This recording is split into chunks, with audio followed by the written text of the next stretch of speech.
fiz parte da Instituição Universal. Conheci a igreja em 2015. Rápido, eu entrei no grupo, eu batizei, entrei no grupo, ficaram sempre no meu pé para que eu entrasse na aula de obreiro. Então fui consagrado colaborador. Com 1 ano e 4 meses fiquei como obreiro, fui consagrado obreiro. Mas assim, logo quando eu entrei na igreja foi tudo muito novo e de cara assim foi meio assustador essa questão de sempre eles estarem voltado para a questão financeira, valorização do dinheiro, sempre campanha em cima da outra, propósito em cima do outro. Isso me chamava muita atenção assim pelo lado negativo, né? Pô, será que Deus realmente pediu para as pessoas fazerem isso? Mas deixando passar o tempo, nunca questionei. Mas aí quando a gente entra para ser obreiro, a gente já tem um pouco mais de acesso aos bastidores, né? Não tanto, mas algumas partes. A gente vê o interesse dos pastores, querer que a gente traga pessoas direto, sempre pessoas novas, querer sempre que a pessoa leve alguém com o intuito de quê? De apenas extrair os bens que aquela pessoa tem, dinheiro. Sinceramente, eu nunca consegui enxergar como eles falavam que a gente enxergava com bons olhos. No caso, eles falavam que a gente estava andando com maus olhos, mas eu nunca consegui enxergar a sinceridade na pessoa deles de que realmente ganha alma, apenas o intuito financeiro. Lembro que em reuniões, uma reunião mesmo de manhã, no período político, teve um obreiro que tinha 25 anos de obra. O pastor tirou ele apenas porque ele não queria apoiar, não queria votar no candidato da igreja. E o pastor removeu ele. Nesse dia foi uma discussão e quase que outros 2 obreiros iam sair. Nesse dia também o pastor falou que ia me tirar porque eu ficava cochilando na reunião, só que ele não via que eu sempre acordei muito cedo para trabalhar, eu sempre acordei. Hoje não é diferente, eu acordo cedo para trabalhar. E ele ameaçou me tirar e eu ali fiquei calado. Mas um dia de manhã, às 5 horas da manhã, ele me viu passando para o trabalho. Quando ele viu, ele morava perto de onde eu passava para o trabalho, ele viu. Depois ele viu que o fato de eu estar cansado não era porque eu dormia tarde, porque queria alguma coisa do tipo. Ele viu que eu trabalhava. E é muito cômodo para ele, né? Poder acordar cedo de manhã, fazer uma caminhada, não ter trabalho braçal, que ele não tem.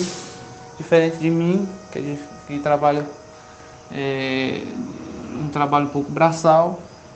E observando isso, eu fiquei vendo, poxa, os caras ficam, não trabalham, não se sujam, não tem esforço físico, a gente que tem que estar correndo atrás para as coisas para eles, porque eles não fazem nada, se é para evangelizar. Quer que a gente vá, quer que a gente esteja sempre em determinada hora na igreja. Se um almoço, um refrigerante, ele chama a gente para ir comprar, uma água que tem que chamar a gente para ir comprar. Todo dia eu chegava na igreja, o pastor vinha me pedir R$1, o pessoal vinha me pedir R$1 para comprar. O pastor falava, pô, o pastor não tem dinheiro, porque eu ficava observando, os bispos chegavam lá para fazer reuniões lá na sede, aqui na Bahia, e os bispos, carro da hora, carro do ano, relógios que daquele dali não parecia ser relógio barato, camisa com malha, uma malha boa, camisa com pano decente mesmo. E eu ficava observando aquilo e pensando, eles falam que fazem fogueira santa.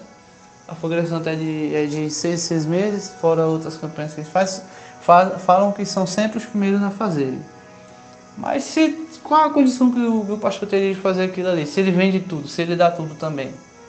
Não teria condição de ele ter aquilo tudo ali, aquela roupa boa, aquele relógio bom.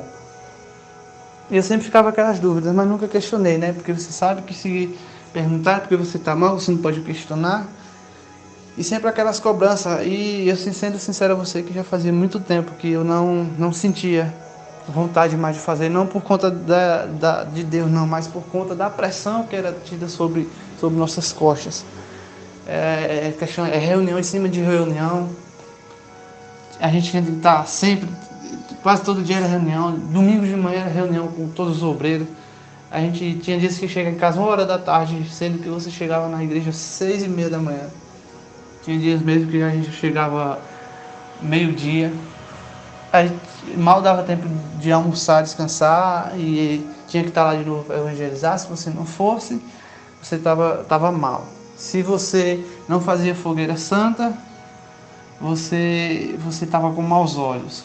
E ficavam cobrando que minha salvação dependia do sacrifício, que se eu saísse do altar, eu estava perdido, dizendo que a gente não era obrigado a fazer sacrifício.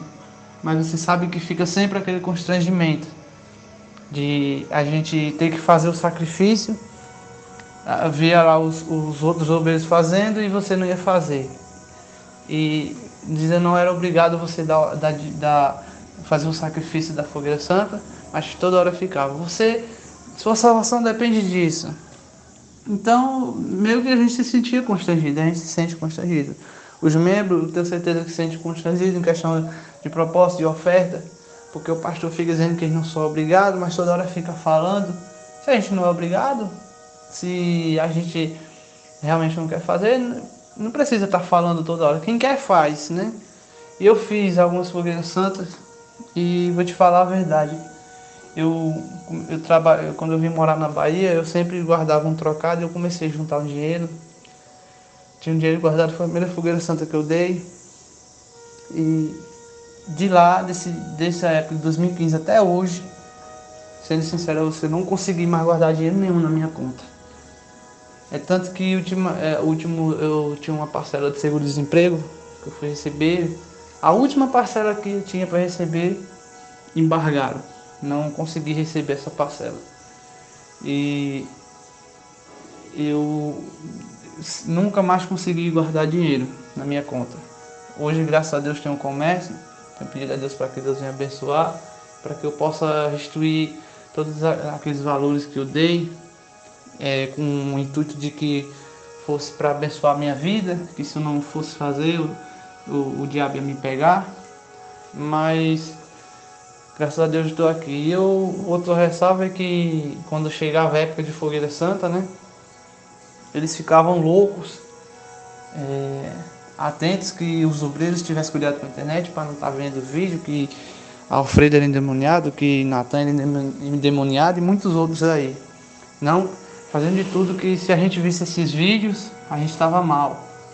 A gente estava com maus olhos. E se pegasse a gente vendo, até ia ter punição, né? Por quê? Porque eles sabiam que se as pessoas chegassem a ver esses vídeos, as pessoas iam regredir, não iam mais querer fazer esse propósito. Quem dera todos tivessem visto antes esse vídeo, porque vou te falar que depois que eu vi, esse vídeo me deu uma grande revolta. Na verdade, palhaço, eu estava no YouTube e eu sempre hesitei muito em ver esses vídeos, né? Eles ficavam falando que não era que isso era uma armadilha do diabo e do nada apareceu um vídeo no celular e quando eu abri, eu falei, eu vou assistir esse vídeo. Então assisti, eu não lembro qual foi, mas falava da Universal alguma coisa, foi um dos primeiros vídeos que você postou, né? E você sempre falando que já postava esses vídeos antes de sair da obra. E eu vi muita sinceridade no que você falava. Então comecei a ver e depois eu vi outro do Alfredo, do Natan. E realmente é tudo o que você fala acontece, porque essa questão psicológica que expõe na gente, o medo de que a gente não pode sair, claro que ele não quer que a gente saia. Porque se a gente deixa sair, vai faltar pessoas para trazer outras pessoas para que eles possam iludir, para que eles possam coagir elas a dar dinheiro, a dar oferta, a fazer propósito. Sendo que nada desses propósitos funciona. Porque se funcionasse, hoje eu seria um milionário. Hoje eu estaria com um casamento que eu tinha de quase 4 anos, estaria com ele. Eu me separei há pouco tempo. Eu estaria casado hoje. Claro que vai do cuidado de cada um com o outro. Mas se a fogueira santa, eles falam que é para abençoar a vida da gente, então a gente faria uma vez e seria abençoado. E cada vez ele crescer mais. E graças a Deus eu me libertei disso. Não quero mais ir, não tenho desejo nenhum. Graças a Deus não me afastei de Deus. Apenas saí da instituição e não quero mais voltar para lá. E você que é algum membro, algum obreiro, alguém que está ouvindo esse áudio, que vai ouvir pelo canal do Palhaço Cristão, que tem aberto os olhos de muitas pessoas aí, não tenha medo não. É como ele falou, Deus ele vai estar com você onde você estiver. Se você for temente a Ele, obediente a Ele, onde você estiver, Deus vai estar com você. Tá bom? Então mais ou menos aí, perdoe eu ter esquecido algumas coisas, mas é isso, para não estender muito, para ficar legal do pessoal ouvir aí. Eu fui obreiro, moro aqui na Bahia, meu nome não precisa saber, pode deixar essa voz aí mesmo. Que Deus abençoe você que está ouvindo esse áudio aí. E peça para que Deus venha restabelecer tudo que você perdeu, caso você também passou por situações parecidas que eu passei. Então, Deus ele vai abençoar, tenho certeza disso. Tenho certeza disso. Palhaço Cristão, muito obrigado por ouvir o meu relato. Deus abençoe e continue aí na fé. Nós estamos juntos. Deus abençoe.